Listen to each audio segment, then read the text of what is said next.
오랜만에 요한계시록으로 돌아왔습니다. 그렇죠? 기억하십니까? 요한계시록 전체의 흐름을. 요한계시록 요절 한번 외워볼까요? 요한계시록 11장 몇 절이죠? 벌써 한 서너 주간 지나갔으니까 하여튼 깨끗이 지워졌습니다. 한번 좀 다시 한번 찾아서 읽어보실까요? 시작. 세상 나라가 우리 주와 그리스도의 나라가 되어 그가 세세토록 왕노릇 하시리로다. 한번 따라해 보겠습니다. 세상 나라가 우리 주와 그리스도의 나라가 되어 그가 세세토록 왕노릇 하시리로다. 할렐루야. 이 세상에 우리의 눈에 볼 때 뭐 이런 꼴로 돌아가느냐 해도 결국은 하나님의 주권 하에서 하나님의 나라로 바뀌어져 갈 것입니다. 그 주역이 누구죠? 교회고 성도된 여러분과 저입니다. 2장부터 3장에는 그 주역된 교회된 여러분과 제가 어떤 본질적 요소들을 가지고 어떤 것을 가지고 세상을 하나님의 나라로 바꿔가는 역할들을 감당할 수 있을지에 대해서 여러 교회들의 예를 통해서 설명을 하고 있습니다. 그 중에 오늘은 네 번째 교회, 어느 교회죠? 도아디라 교회입니다. 이 도아디라 교회에 보낸 편지가 근데 쉽지가 않아요, 조금. 그래서 허모라고 하는 신학자는 그렇게 얘기했어요. 7편지 중에서 가장 길고 가장 어려운 편지가 가장 알려지지 않고 가장 유명하지 않은 도시인 도아디라에 있는 교회에 보내졌다. 다른 서신들은 편지들은 5절, 6절, 7절 이 정도예요. 그런데 오늘 도아디라 교회에 보낸 편지는 11절이에요. 그런데 이 도아디라 교회는 당시에 별로 알려진 도시도 아니에요. 별로 유명한 도시도 아니에요. 그래서 이 도아디라 교회의 상황을 우리가 파악하기도 쉽지가 않고 또 오늘 본문을 이제 살펴보면 아시겠지만 굉장히 이해하기 어려운 부분들이 있습니다. 그래서 이렇게 어려운 부분들을 설교할 때 제일 곤욕스러운 사람이 누구냐 하면 누구죠? 저예요, 저. 그래서 이럴 때 그래서 성경 본문을 제가 이것저것 선택해서 한다면 이럴 때 좀 피해가고 조금 더 내용도 파악이 되고 주신 은혜가 좀 이렇게 확연한 이런 것들을 좀 선택할 텐데 방법이 없어요. 그냥 가야죠. 그렇죠? 여러분들이 설교자를 위해서 늘 기도해 주셔야 되는 이유는 하나님의 말씀을 통해서 이 시대의 우리에게 합당한 하나님의 뜻이 드러나도록 늘 기도해 주셔야 됩니다.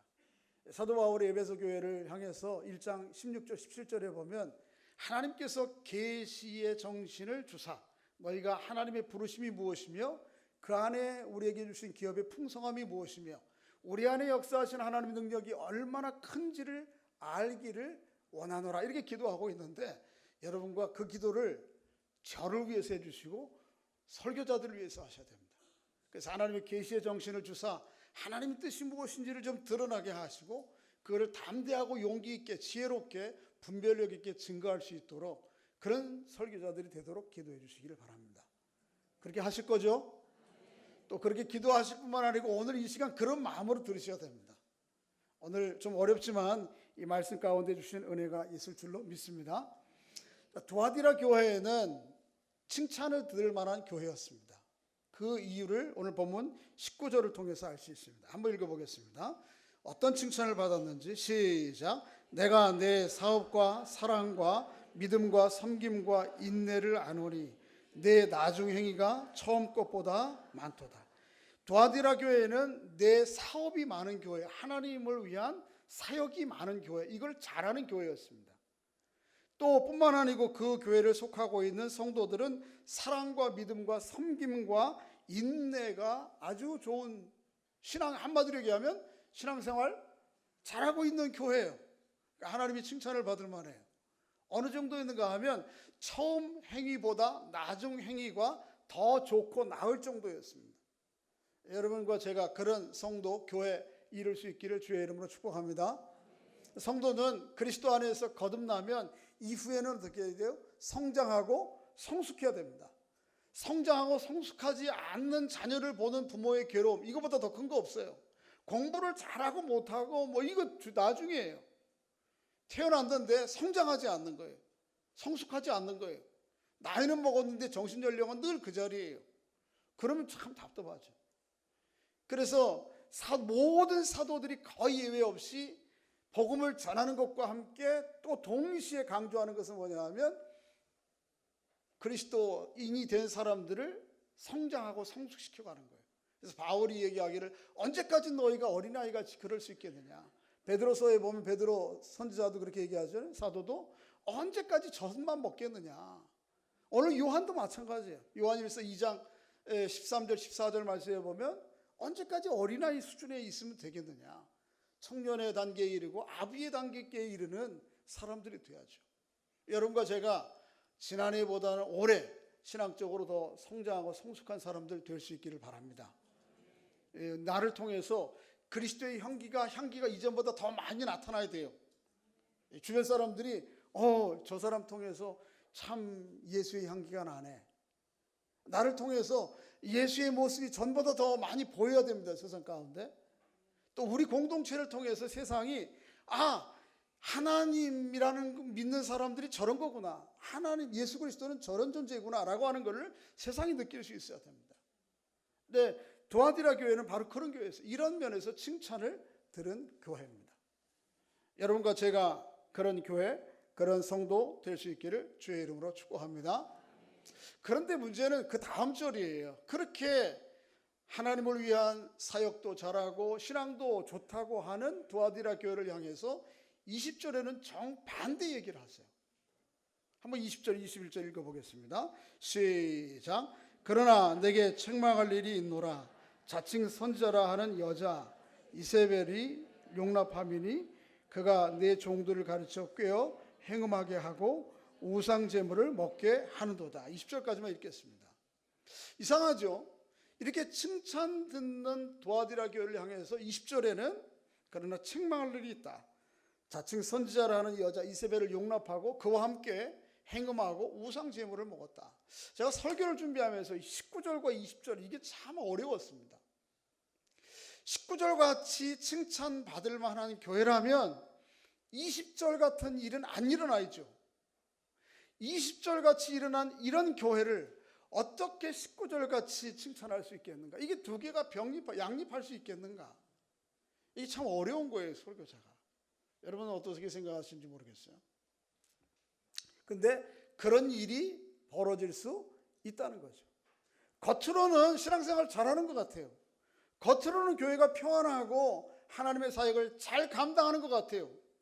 무슨 교회가? 은천교회가.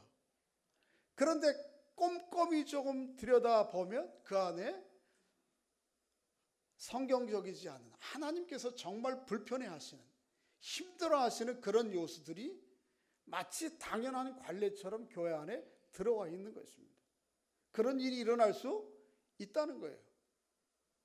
아니 그런 일이 일어날 수 있어요? 있다는 거죠. 그 사실을 우리에게 이야기를 해줍니다. 이 두 19절과 20절 사이의 관계에 대해서 어려우면 너무 집착하면 또 다음 진도를 못 나가니까 뒤로 하고 20절에 나오는 여기서 말하는 이세벨 그리고 그가 행하는 행음과 우상제물은 과연 무엇인지 이거에 대해서 조금 이해를 해야 오늘 우리의 모습들을 좀 더 자세히 살필 수가 있습니다. 뭘까요? 여기 이세벨과 함께 행음하는 것과 그와 함께 우상제물을 먹는다는 것이 한 세 가지 정도로 학자들은 이해를 합니다. 첫째는 뭐냐 하면 실제로 두아디라 교회에 이세벨이라 자칭 스스로를 가르쳐서 뭐라고 그래요? 이세벨이라고 이름하는 영향력 있는 여인이 하나 있는 것입니다. 유력한, 그렇지만 그 교회 안에 상당히 유력한, 그렇지만 조금 더 한 번 더 꼼꼼히 살펴보면 성경적이지 않은 하나님이 기뻐하시지 않을 요소들을 가지고 그 공동체 안에 영향을 끼치는 거예요. 누가 그거에 대해서 이야기를 못해. 어떤 이유에서든 간에 그걸 본문은 자세히 그 이야기를 이야기하지 않지만 분명히 교회 내에 영향력을 끼치는데 분명히 성경적이지 않아요. 그럼에도 불구하고 교회는 그냥 그렇게 하고 가는 거예요. 그런 실제적인 이세벨이라 자칭하는 영향력이 유력한 사람이 있었을 것이다. 이렇게 학자들이 보는 것. 두 번째는 뭐냐 하면 당시에 이교족 사회예요. 복음을 듣고 교회와 믿음으로 살아가기엔 굉장히 어려운, 정치적으로는 로마의 지배하에 있고요. 사상 사고적으로는 헬라 문화가 완전히 지배하고 있고 사람들은 완전히 무속적 환경 가운데에서 그런 의식과 문화 가운데에서 자라는 사람들이에요. 생활하는 사람들이에요. 이런 속에서 그리스도의 복음을 믿는다고 하는 것은 굉장히 큰 충돌을 야기하는 것입니다. 어려운 거예요. 그럼에도 불구하고 그래서 그거에 대해서 정당하게 항거하거나 대항하지 못하고 그저 그 세상의 문화와 사상들을 받아들이고 그렇게 생활하는 것입니다. 세 번째는 뭐냐 하면 오늘 본문 요한계시록도 마찬가지입니다만 초대 교회에 아주 일반적으로 있던 이단, 기독교 이단이 있어요. 그게 영지주의예요. 하나님의 말씀과 이 말씀에 담긴 복음의 원리에 집중해서 교회와 성도들이 살아가려고 하는 것보다는 아주 신비적인 특별한 방식으로 하나님을 경험했다고 생각하고 자기들에게는 특별한 지식과 능력과 은사가 있다고 생각하는 거예요. 하나님의 말씀, 이 원리에 집중하기보다는 신비적인 방식으로 하나님을 체험하려고 하는, 초월적인 하나님의 은혜와 능력들을 체험하고 마치 그 지식과 능력과 은사들을 가지고 다른 사람들에 대해서 어떻게 해요? 아주 엘리트적인 우월적인 생각을 가지고 다른 사람들을 우습게 생각하고 공동체를 우습게 생각하는, 그러면서도 내부적으로는 아주 비윤리적이고 무책임한 행태를 일삼는 그런 공동체가 있었어요. 영지주의. 그들을 이세벨과 또 오늘 본문에 나오는 행음과 우상제물을 먹는 것이다, 그렇게 파악할 수 있습니다. 좀 더 자세히 살펴보면요, 이세벨이 누구죠? 이세벨은 구약의 아합 왕의 누구죠? 아내예요. 아합 왕의 아내니까 누구예요? 왕의 아내니까 왕비예요. 근데 원래 하나님의 백성 이스라엘 백성들은 하나님께서 결혼을 이방 사람들과 하지 않고 누구하고만 하라고 그랬어요? 이스라엘 사람들 아내만 하라고 그랬어요. 이게 인종차별 이 문제가 아니에요. 하나님을 믿는 믿음의 공동체가 처음 형성될 때에 다른 이방 사람들과 결혼을 하게 되면 영향을 받아서 하나님의 교회가 제대로 세워지지 않기 때문에 그렇게 하신 것이지, 오늘 이런 인종적 차원의 지금 뭐 미국의 대선 문제 때문에 무슨 머리 이렇게 이상하게 생긴 후보 있잖아요. 그 친구가 이상한 소리를 하는데 말도 안 되는 소리예요. 그런 의미 아니에요. 근데 뭐 어쨌든 하나님의 교회 공동체가 세워지는 구약 초기에 이스라엘 백성들 안에 결혼해. 왜냐하면 다른 사람들과 결혼하면 영향을 받거든요. 그런데 이 아합이 정략적 목적으로 이스라엘 경내에서 아내를 구한 것이 아니고 시돈 지방에서 그 나라의 엣바알의 딸을 데려옵니다. 이게 뭐예요? 정략적으로 결혼해. 바로 이스라엘 북쪽에 있는 시돈이라고 하는 지금의 시리아 지방의 그 나라의 딸과 결혼해요. 의도적이죠. 그런데 이 여인이 보통 여인이 아니에요. 이 여인만 보통 여인이 아니고 하여튼 여자들이 요즘은 하여튼 힘을 발휘하는 시대인데, 여보, 여자분들이 인정하시잖아. 우리 남자분들은 쭉 있잖아요. 이 제기를 안 하시잖아요. 그런데 이스라엘 아합 왕의 아내가 되어가지고는 성경을 시간이 없어서 안 찾겠습니다. 16장에 보면 열왕기상에 이 아합을 계속 충동질해요. 그래가지고 이스라엘의 수도가 사마리아인데 사마리아에 신전을 하나 세워요. 어떤 신이냐면 바알과 아세라 신을 섬기는 신전이에요. 이게 이방 시돈 지방의 사람들이, 그 지역의 사람들이 섬기는 신전이에요. 처음에는 하나님을 예배하는 것과 이 바알과 아세라를 섬기는 예배하는 것을 같이 했어요. 점점점 나중에는 어떻게 되죠? 하나님을 예배하는 건 없어요. 하나님 형상이 없는데 바알 형상을 만들어 놓고 나중에는 바알 신을 섬기는 나라로 완전히 뒤바뀌어져요. 그 사마리아에 있던 신전에서 섬기던 사제들이, 사제라고 표현하면 좀 뭐한데, 그 선지자들이 몇 명인지 아십니까? 850명이나 됐어요. 우리 교회는 목회자들이 뭐 그런 의미는 아니겠지만 몇 명 안 되는데, 목사들이 850명이나 되는, 비유하자면 신전이라고 하면 얼마나 어마어마한 거예요. 그렇게 그런 큰 영향력을 끼치는 사람이 이세벨이었단 말이에요. 그런데 오늘 본문에 나오는 두아디라 교회에 그렇게 어떤 식으로든지 유력한 영향력을 끼치는 한 여인이 있어서 이 두아디라 교회를 겉으로 볼 때는 사역도 잘하고 믿음이 좋은 것 같고 평안하고 별일 없는 것 같은데 교회를 교회답게 이끌어가지 못하도록 계속 장애를 일으키는 거예요. 오늘 본문 그것을 지적하고 있는 것입니다. 두 번째는 뭐죠? 그 당시에 있던 사회문화, 이교적인 사회문화와 제도와 사상이에요. 두아디라 출신의 아주 유명한 성경에 나오는 인물이 하나 있는데 그가 누구냐 하면 루디아입니다. 사도행전 16장에 보면 바울이 빌립보에서 복음을 전할 때 처음 예수 믿은 사람이 누구예요? 두아디라 출신 자주옷 장사 누구죠? 루디아였습니다. 이 자주옷은 뭐예요? 옷을 직물을 해가지고 거기에 뭘 하는 거죠? 염색을 하는 거예요. 염색. 그러니까 이 두아디라 교회의 염색이 아주 좀 유명했나 봐요. 뿐만 아니고 두아디라 교회는 오늘 본문 18절에 보면 또 하나의 산업이 있었는데 한번 읽어보겠습니다. 18절 시작. 두아디라 교회 사자에게 편지하라. 그 눈이 불꽃 같고 그 발이 빛난 주석 같은 하나님의 아들이 이르시되. 두아디라 교회를 얘기할 때에 하나님의 모습을 표현을 빛난 주석과 같다 그렇게 얘기해요. 두아디라에는 뭐가 유명한가 하면 주석이 유명해서 주석. 주석이 뭐죠? 주석이 뭐예요? 주석은 철도 아니고 알루미늄도 아닌 합금을 가지고 만들어 놓은 천류입니다. 그러니까 여기에는 연금술이 발달했어요. 그런데 이 염색공이든 산업이든 아니면 연금술이든 그들 나름대로의 뭐가 있어요?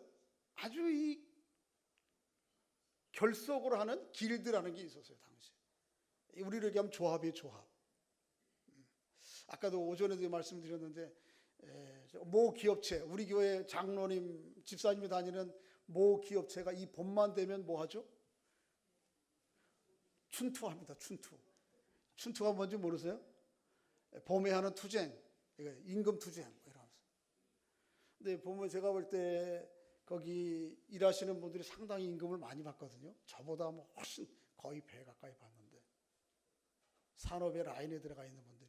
그래도 봄만 되면, 근데 이걸 함부로 못해요. 손 못 대. 왜요?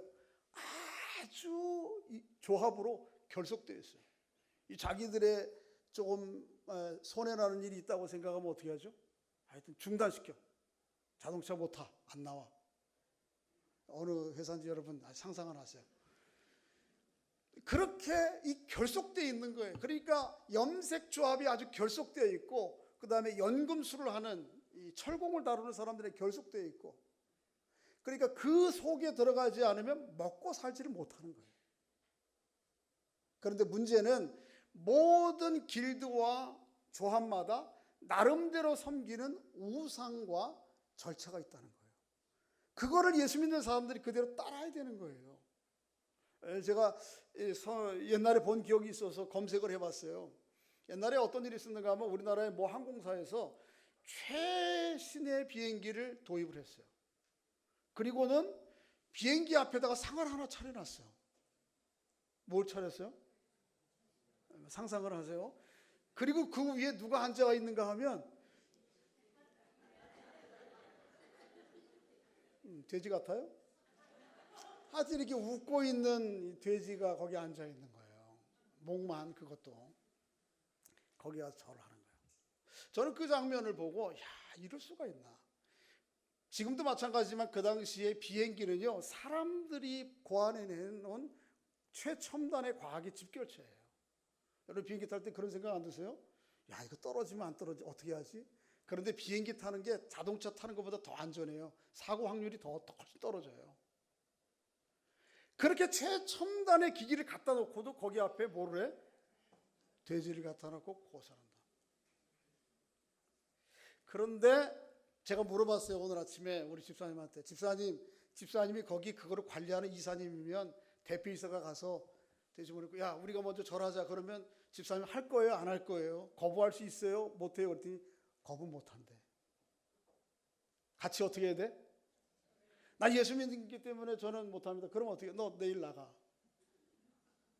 뭐 요즘은 그러지는 않겠지만 우리 도장로님 그러십니까? 네. 우리 CEO는 결코 그렇지 않으실 거예요. 우리 뭐 장로님은 그런 고사 이런 것도 안 하지만 예수 믿는 사람들이 어쩔 수 없이 그 사회의 이기적인 사회와 문화와 흐름과 전례에 따라갈 수밖에 없는 거예요.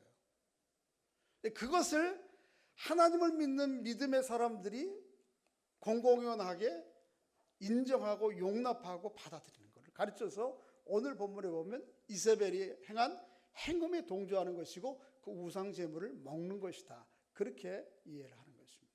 그럴 수도 있어요. 세 번째는 뭐죠? 당시에 있던 영지주의 이단입니다. 이 하나님의 말씀의 원리가 무엇인지는 이 말씀을 붙들고 이 깨달음을 가지고 나를 살피고 세상을 살피고 그리고 내게 주신 사명과 삶의 의미와 목적을 찾아가기보다는 신비적인 어떤 방식을 가지고 하나님을 경험하고 체험하고 깨달았다고 생각하고 자기들이 가지고 있는 그 지식과 은사와 능력들을 지나치게 확대해서 교회를 어지럽히는 것입니다.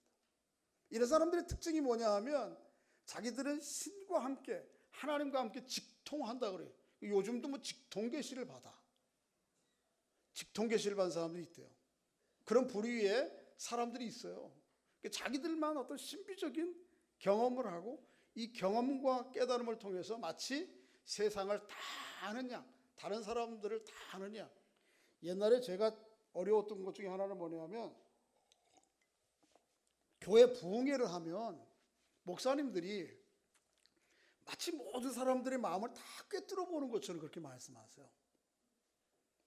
그래서 부흥회 가는 게 좀 두려웠어. 왜냐하면 여러분들이 모르는 제 마음 가운데 은밀한 것들이 있거든요. 이거 목사님이 다 보시면 어떻게 하나? 겁나는 게 겁나는 거예요. 그런 흐름들이 교회 안에 오늘 본문 당시에도 있고 이전에도 있었고 오늘 우리에게 있는 것입니다. 하나님의 말씀의 원리 참 붙잡고 몸부림치고 애써야 될 거는 뒤로 하고 그런 어떤 신비적인 초월적인 은혜와 은사와 능력들에 집중해서 또 그런 것을 가진 사람들의 특징은 뭐냐 하면 다른 사람들과 다른 교회를 아주 우습게 생각해요. 자기들만 특별한 지식과 은사와 능력이 있다고 생각하고 다른 사람들은 아주 우습게 생각하고 다른 공동체를 우습게 생각해요. 우리 교회 참 우리 집에 좀 시험이 들려고 그러는지 어쩐지 제 아내가 요즘 시간이 나면 종종 유튜브를 통해서 이 사람 저 사람 설교를 해요. 설교를 들어요. 제 설교도 듣지만 딴 목사님도 설교를 들어요. 그리고 나서는 한번 들어보래.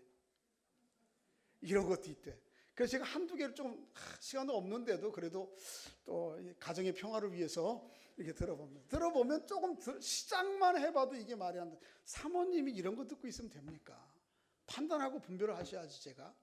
그리고 근데 거기 들어보면 그런 사람들 대부분 사람들이 뭐냐면 그 목사 자기만 무슨 특별한 의뢰와 은사와 체험과 지식이 있는 것처럼 생각해요. 대부분의 사람들이 그래요. 다른 교회를 아주 정통교회 일반적인 보편적인 교회들을 아주 폄하하고 우습게 생각해요. 잘못된 것처럼. 조심해야 됩니다. 하나님께서 교회가 잘못된 방향으로 갈 때에 바로 가르치고 지적하는 거 그거 해야 되죠, 교회가. 그렇지만 그것이 마치 자기만 있느냐. 이게 하나님께서 모든 특별한 은혜와 은사를 주시는 이유는 뭐죠? 교회를 세우기 위한 것입니다. 자기 교회만 교회가 아니고 이게 다 하나님의 교회거든요. 역사적인 교회가 하나님의 교회거든요. 이거를 무너뜨리려고 하는 나쁜 의도에서 자꾸 접근하는 게 정당한 게 아니에요. 우리가 하나님의 특별한 은혜와 은사를 받을 때에 어떤 태도를 가져야 되는지는 사도 바울의 고백을 통해서 알 수가 있어요. 갈라디아에서. 사도 바울이 어떻게 했죠? 삼층천을 보고 왔어요. 우리를 얘기하면 뭐예요? 하늘을 갔다 왔다니까, 하늘을. 근데 사도 바울이 그거를 자기 얘기로 안 해요. 누군가 제3자로 얘기를 해요.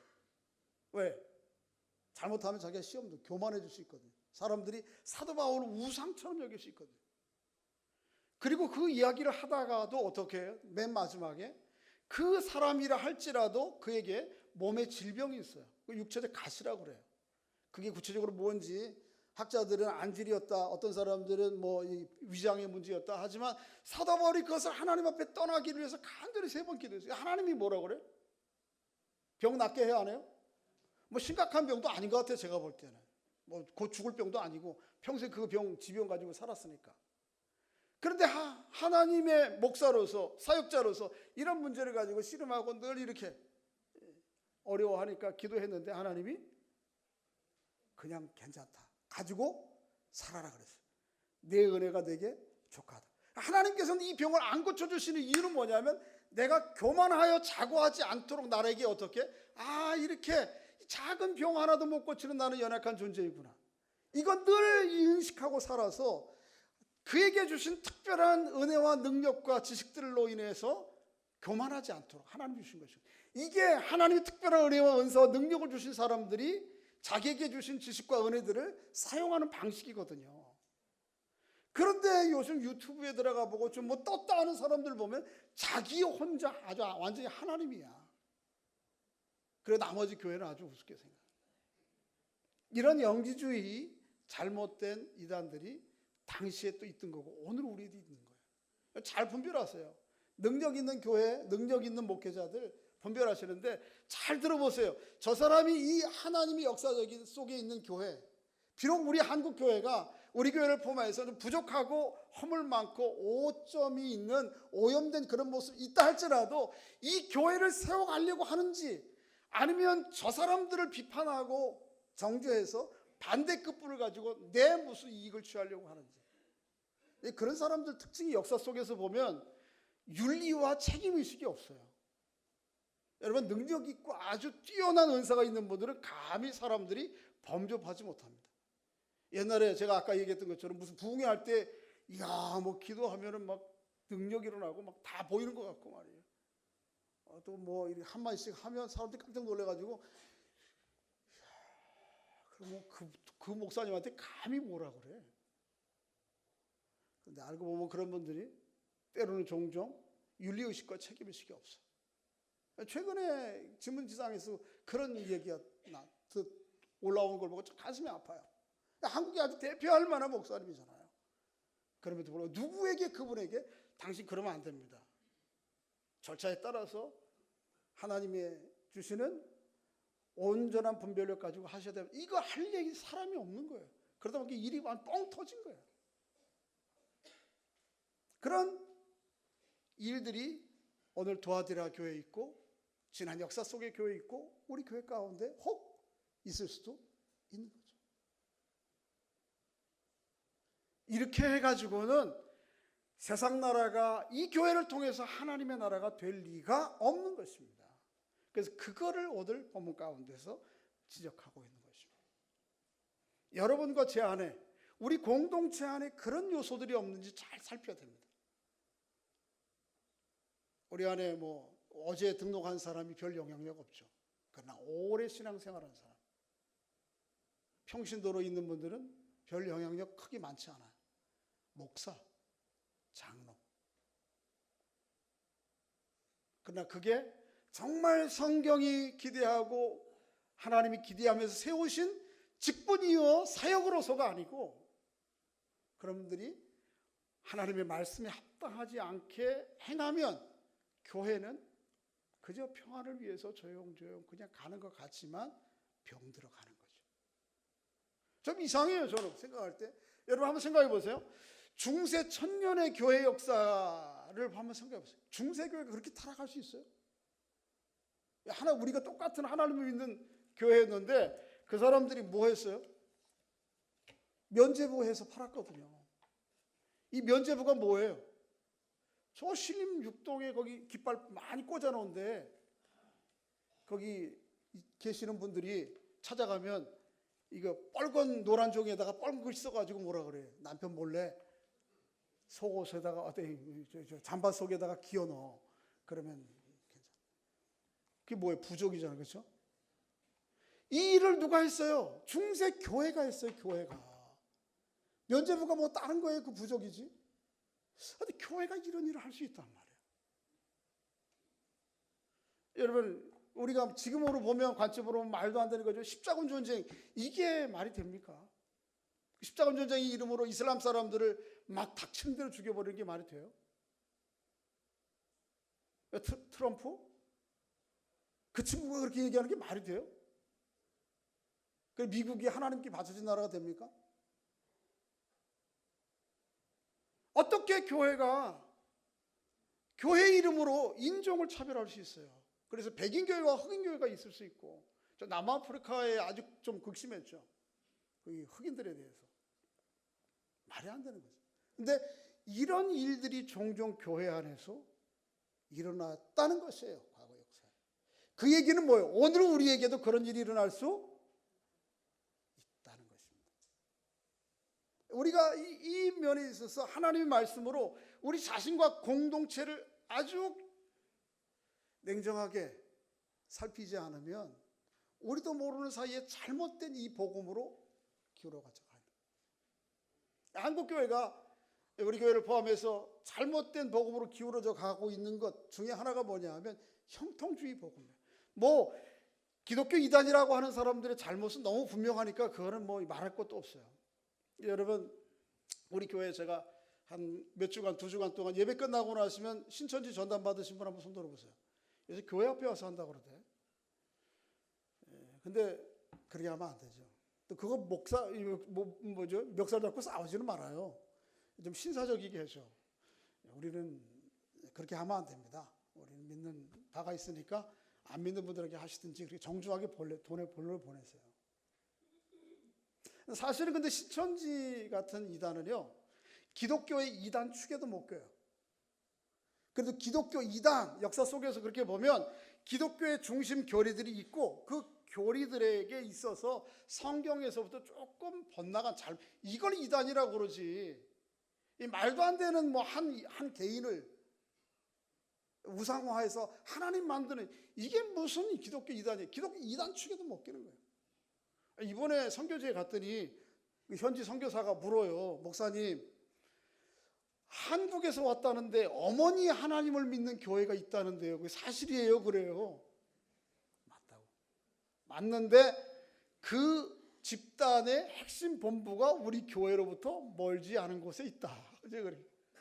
그러면서 그 선교사가 뭐냐면, 목사님 근데 들어보면 어머니 하나님은 인도 사람들이 믿는 힌두교에서 시바신하고 너무 똑같다는 거예요. 말도 안 되는 거예요. 이게 무슨 뭐 하나님의 교회, 이 하나님의 교회라고 하는 신림 봉천동에 시작해서 낙성대, 거기 뭐 안산홍이라고 하는 사람이 뭐 성경에 깨달음이 있어서 처음에는 사람들이 모이다가 좀 잘못된 거죠. 그런데 안타깝게도 돌아가셨어. 1인자가 돌아가니까 그 2인자인 여자분께서 제2위의 하나님, 어머니 하나님이 되셔서 교회를 이루고 있다. 그런데 먼저 가신 분들 좀 이런 건 너무 좀 유치할 것 같아서 돌아가실 때에도 뭐 제가 이렇게 지금 법정으로 투쟁하면서 밝혀진 내용이니까 국수 먹다가 이렇게 돌아가셨어요. 무슨 하나님이 국수 먹다가 돌아가? 그리고 2인자가 어떻게 그 어머니 하나님이 돼? 그러니까 이런 분들은 기독교 이단 축에도 못 끼는 거예요. 그런 거를 왜? 그러니까 여러분, 교회를 볼 때에 좀 성경 속에서 하나님의 교회가 어떤지, 역사 속에서 역사성을 좀 보고, 그러니까 좀 기독교 이단도 좀 비슷하게 쫓아가면 좀 이해가 되는데 너무 말도 안 되네. 뭐 이렇게 자꾸 옆으로 가죠? 자, 그러니까 이런 것이 우리 안에 교회 안에서 일어날 수 있다는 거예요. 지난 과거 역사가 뭐이고 오늘 현실이 그렇게. 여러분 잘 분별하셔야 돼요. 근데 그 중에 우리 한국 교회가 이게 잘못된 거 아닌 것 같으면서 기울어지는 거 몇 가지 있어요. 그게 뭐냐면 물질 형통주의 복음이에요. 예수 믿으면 다 병 낫고, 예수 믿으면 어떻게? 공부 못하던 놈이 갑자기 어떻게? 아니 뭐 문제도 모르고 막 푸는데 보니까 다 맞았어. 옛날에 무슨 권사님, 감리교에 오는 권사님 시험지가 결과가 날아오는 배송 중에 변화가 됐다 그러던가. 예? 아니 뭐 공부를 못하던 애들인데 막 열심히 엄마가 와서 새벽기도 하고 금식기도 하고 그러니까 열심히 했더니 그냥 시험에 서울대학교 딱 붙어버렸어. 남편도 막 그래 별로 막 똑똑하지도 않은데 오늘 갑자기 특진해가 막 이런 물질 형통주의 복음 아니에요. 그런 거로 하면 제일 복 받은 사람이 누구예요? 우리나라 재벌들이에요. 또 어떤 복음이 있어요? 신비주의 복음 여전히 있어요. 교회 안에. 지금도. 하나님의 말씀에 집중하기보다는, 그 원리에 집중하기보다는 어떤 특별한 지식과 은사, 능력, 이거 가지고 사람들이 현혹해. 사람들이 쫓아가. 그것도 아니에요. 또 어떤 거 있어요? 율법주의 복음. 교회 내에 아주 이 제도가 아주 율법화되어서 뭐 하나도 못 움직이는 거예요. 뭐 하나. 어느 목사님이 교회 부임해서 갔는데 교회 주보를 이렇게 쭉 해놨는데 보니까 좀 위치를 좀 더 바꾸면 더 좋을 것 같아서 바꿔놨어요. 목사님이 그것 때문에 쫓겨났어요. 글씨 몇 자 바꿨 때문에. 그러니까 목사들이 신학교를 졸업하면서 나갈 때에 신학교 교수님들이 가르쳐주는 것 중에 하나가 뭐냐면, 어느 교회 부임 가서 3년 동안은 아무것도 바꾸지 마라. 바꾸면 어떻게 해? 그대로 날아가는 수가 있다. 이게 무슨 복음이에요? 율법주의, 완전히 근본주의. 또 어떤 게 있어요? 다원주의 복음. 예수 믿는 것도 하나님께 가는 길이고 다른 종교 믿는 것도 하나님께 가는 길이니까 됐어, 오케이. 그래서 성탄절이 되면 어느 사찰에서 예수님 오신 것을 축하합니다. 그 얘기는 뭐예요? 우리도 석가탄신 오신 날 여기 앞에다 하나 붙여야 되는 거예요, 지금. 그래야 그 상호 존중이죠, 그렇죠? 이거를 사회가 지금 암암리에. 그래서 관용, 예수 그리스도가 주요 진리의 핵심이 아닌 이 시대에는 용납과 관용이 최우선적 프라이어티인 뭐예요? 생각이에요, 이게. 물론 저는 스님과 함께, 제가 뭐 다른 종교를 지도자들과 함께 우리 사회의 공익을 위해서 얼마든지 일할 수 있습니다. 그렇지만 믿는 도리에 대해서까지 이 길도 맞고 저 길도 맞다 그러면 아무것도 진리가 아니에요. 이런 다원주의 복음 말이 안 되는 거예요. 심리학적 복음이 있어요. 심리적으로 요즘 사람들이 접근해. 아주 굉장히 그럴듯해요. 여러분, 지난해에 우리 한국의 최고의 베스트셀러, 계속해서 베스트셀러가 뭔지 아세요? 성도들이 좀 그런 것도 좀 읽어야 돼요. 제가 이번에 저도 뭐 읽어야지 해놓고는 여행하면서 잠깐 비행기 안에 시간 있을 때 읽었는데, 미움받을 용기라고 하는 책이에요. 일본 사람이 쓴 굉장히 심리학적으로 사람들의 심리 이해를, 상황을 잘 분석하고 한 책이에요. 여러분 읽어보세요. 사람들이 그런 것을 속에서 어떻게 심리적으로 위안과 위로를 받는 것을 마치 그걸 복음이라고 생각해요. 사람들이 그래서 뭐 하여튼 요즘은 뭐든지 다 힐링을 붙여. 어디에나 다. 귀 파는 것도 힐링이고 하여튼 모든 게 다 힐링이야. 샴푸 하나 바르면서도 힐링이 돼. 그 샴푸 쓰면 하여튼 그 인간 자체가 힐링이 돼. 심리적으로 사람들을, 그래서 교회 안에도 뭐 와서 뭐 기쁨이 있고 뭐 울컥하게 하면 은혜 받았다고 생각하고, 그런 식의 심리학적 접근으로 사람들을 유혹하는, 그 복음 아니에요. 교회가 오늘 본문에 나오는 이세벨의 역사처럼 행하는 것처럼 그렇게 잘못된 복음으로 갈 수 있는 거죠. 자, 시간이 많이 됐어요. 그럼 어떻게 해야 될까? 24절 한번 읽어보겠습니다. 24절 시작. 두아디라에 남아있어 이 교훈을 받지 아니하고 소위 사단의 깊은 것을 알지 못하는 너에게 말하노니 다른 짐으로 너에게 지울 것이 없노라. 25절 있습니다. 다만 너에게 있는 것을 내가 올 때까지 굳게 잡으라. 한번 따라해 보겠습니다. 다만 너에게 있는 것을 내가 올 때까지 굳게 잡으라. 이게 뭐예요? 너에게 있는 것, 다만 이것을 굳게 잡으라. 24절에는 조금 어떻게 사도 요한이 조금 비꼬는 투로 얘기하는 거죠. 사단의 깊은 것이라고. 이게 뭐예요? 영주주의적인 추구함이에요. 신비적인 추구. 근데 그런 거 거기에 속하지 않은 너희에게 있는 거, 그거 굳게 잡으라. 그게 비록 똑같은 반복인 것 같고 투박스럽고 말도 안 되는 소리 같지만 그거 붙잡고 있어라. 그게 뭘까요? 십자가의 복음입니다. 할렐루야. 십자가의 복음이에요. 그 복음의 원리를 붙들고 하나님의 자녀되고 이 세상을 살아가는 능력과 소망으로 삼아야 돼요. 다른 길 없어요. 성경 한두 군데 자꾸 마치겠습니다. 고린도전서 1장 17절 한번 보세요. 고린도전서 1장 17절 한번 읽어보겠습니다. 시작. 그리스도께서 나를 보내심은 세례를 베풀려 하심이 아니요 오직 복음을 전하게 하려 하심이로되 말의 지혜로 하지 아니하면 그리스도의 십자가가 헛되지 않게 하려. 거두절미하고 17절에 오직 복음은 뭐예요? 그리스도의 십자가. 한번 따라해 보겠습니다. 오직 복음은 뭐라고요? 그리스도의 십자가. 그거 18절에서 다시 한번 부연 설명해. 한번 읽어보겠습니다. 시작. 십자가의 도가 멸망하는 자들에게 미련한 것이요 구원을 받는 우리에게는 하나님의 능력이 됩니다. 할렐루야.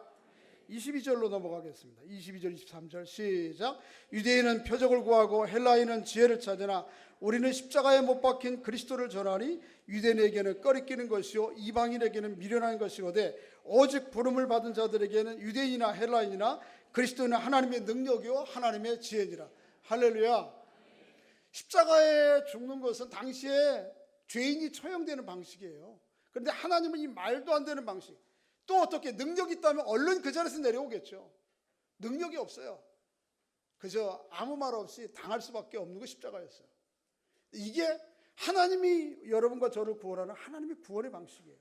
그것을 통해서 우리는 그 진리를 깨닫고 그 진리에 대한 순종과 고백과 믿음을 통해서만 하나님의 자녀 되는 거예요. 이게 비록 거칠고 같은 말을 반복인 것 같고 이게 여기에서 무슨 능력과 지혜가 있고 거기에서 무슨 새로운 생명력이 있겠나 싶은데 이 길을 우리가 끝까지 붙잡아야 되는 거예요. 오늘 교회와 성도들이 이 십자가 아래서 누리는 하나님의 은혜와 기쁨과 평강을 잃어버리면 자꾸 엉뚱한 거 쫓아가는 거예요. 다른 복음 쫓아가는 거예요. 다른 복음 없어요. 이 은혜가 내 안에서 나타나지 않으면, 이 능력으로 이 지혜로 다시 한번 살아가지 않으면 다 속는 거예요. 사도 바울은 이거 너에게 있는 거 이거 붙잡으라고. 이거 붙잡아. 예수 그리스도의 십자가의 구속의 은혜의 진리를 개념적으로 알고 동의하는 것, 이게 출발이겠지만 여기가 다가 아니잖아요. 그 예수 그리스도의 십자가의 방식으로 우리가 살아가야 되는 것입니다. 사도행전에 있는 말씀처럼 십자가에 못 박히신 예수 그리스도를 통하여 하나님께서 주와 그리스도 되게 하신 것처럼요. 그 개념을 우리가 머리에 이해하고 맞습니다, 동의합니다, 마음으로 그렇게 믿습니다 이게 아니고요. 그 십자가가 나의 삶의 방식이 되어야 되는 거예요. 이것을 통해서 하나님의 나라는 이 시대에 오는 거예요. 다시 내가 그리스도와 같이 나도 어떻게 해요? 다른 사람들이, 내 주변에 있는 사람, 나를 바라보는 사람들에게 나를 내어주는 거예요. 내 시간을 내어주는 거예요. 내 물질을 내어주는 거예요. 내 마음을 내어주는 거예요. 그것들을 통해서 그 안에 하나님의 역사가 일어나는 것입니다. 하나님의 나라는 오는 그 방식을 통해서 오는 거예요. 여전히. 그러니까 그 십자가의 원리를 지식적으로 개념적으로 알고 동의하고 믿습니다 고백하는 여기가 아니고, 그것을 실제적으로 우리의 삶으로 살아가는 것이죠. 그걸 통해서 하나님의 나라로 온 거예요. 여기 내가 너에게 있는 그 끝까지 잡으라 하는 얘기는 그 얘기입니다. 그 개념 이해하고 그 반복해서 앵무새처럼 반복하라 이 얘기가 아니고 이 십자가로 살아가라는 것이에요. 그 원리를 살아가면 그게 내게 능력이 되고 지혜가 돼요. 오늘날도 능력이 되고 지혜가 돼요. 한번 여러분 해보세요. 우리 해야 됩니다.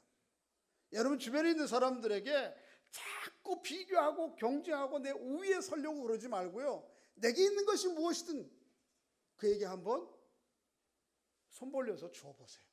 내 시간을 주고, 내게 있는 허락하는 만큼 물질을 주고, 내 자존심도 좀 내려놓고, 교회가 그걸 오는 이 시대에 한번 해보세요. 거기에 어떻게 하나님의 나라가 그 통로를 통해서 안 오겠습니까? 그것을 통해서 오는 것이죠.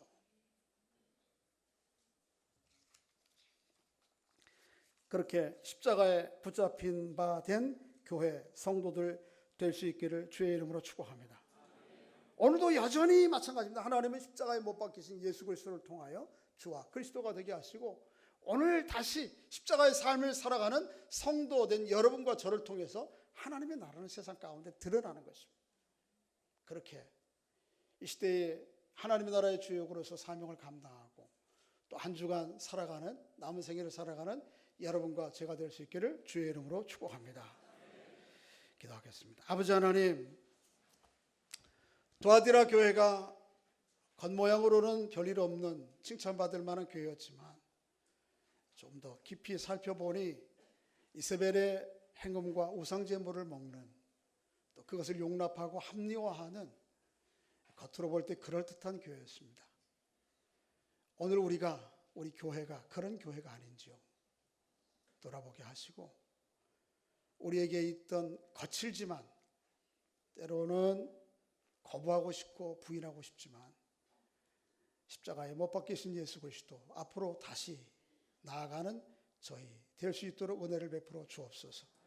주님께서 자신을 내어주심을 통해 하나님의 나라가 이 땅에 시작된 것처럼 우리도 우리 주변에 있는 사람들에게 나를 내어주고 나를 희생함으로 섬김으로 하나님의 나라를 세상 가운데 드러내는 삶을 살아가도록 은총을 베풀어 주옵소서. 아버지 하나님, 우리의 힘으로 할 수 없습니다. 성령으로 우리를 새롭게 하여 주시고 늘 이 사실 잊지 않고 또 늘 심각하게 또 진지하게 능력 있게 감당할 수 있도록 하나님의 은혜를 베풀어 주시옵소서. 예수님의 이름으로 기도하옵나이다. 아멘.